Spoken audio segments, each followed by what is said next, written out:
গণিত পঞ্চম শ্রেণী অধ্যায় 5। এবার আসি আমরা 2 নাম্বার। 2 নাম্বারে কি বলছে? 0.881 0.889 0.899 0.912। আমাদের খেয়াল রাখতে হবে যে এটা দশমিকের পরে কয়টা সংখ্যা, মানে 3টা সংখ্যা দিয়ে গুণ প্রত্যেকটা বোঝানো যায়। তাহলে কি বলছে? একটা রেখাচিত্র দিছে, রেখাচিত্রের মান কত? এইটা মনে করি 0.88। তাহলে কত তারপর? আর এটা হলো 0.89। তার মানে এইখান থেকে এই পর্যন্ত আসার জন্য 10টা আছে। তার মানে 881, 882, 883, 884, 885, 886, 887, 888, 889।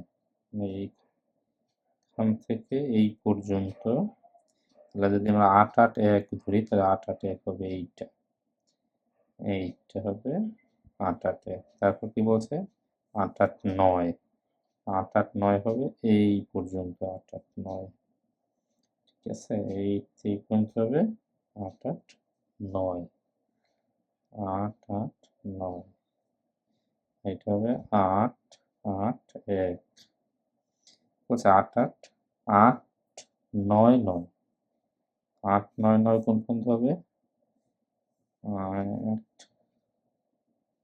এটা যদি মনে করি তাহলে 1 2 3 4 5 6 7 8 9 10।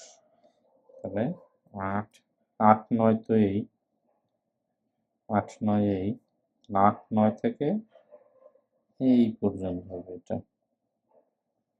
এটা হবে 899। আশা করি 992 কোনটা তোমরা বুঝতেই পারছো। সেটা বলে 899,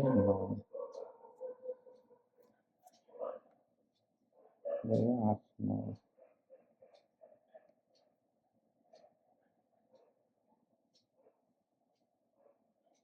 তারপর হচ্ছে 9.912। এখান থেকে 912 এইদিকে 912 হবে। তো তোমরা এটা বাসায় নিজে নিজে প্র্যাকটিস করবে, তাহলে পেরে যাবে।